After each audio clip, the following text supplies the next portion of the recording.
أنا المهندس محمد الحسيني، المتحدث الرسمي باسم تيار الاستقلال بنقابة المهندسين. أنا بدعو كل المهندسين للنزول يوم 4/4 و5/4 لانتخابات نقابة المهندسين، لاسترداد نقابة المهندسين مرة أخرى لأبنائها. نقابة المهندسين قعدت تحت الحراسة لمدة 17 سنة، ثم جاء الإخوان المسلمين لمدة سنتين في نقابة المهندسين. تم هدر لأموال المهندسين في فترة الحراسة وفي فترة الإخوان.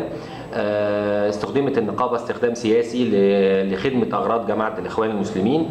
محتاجين نسترد النقابة مرة أخرى لأبنائها، ترجع لدورها الوطني، إنها الاستشاري الأول للدولة، ترجع تاني لدورها المهني في تأهيل وتدريب المهندسين وإعدادهم لسوق العمل، ترجع تاني دورها الخدمي. شقق المهندسين دلوقتي بتتباع في النقابة ب 600,000 و 500,000 جنيه. مين عنده فلوس مين شباب المهندسين يقدر يدفع مبلغ زي ده؟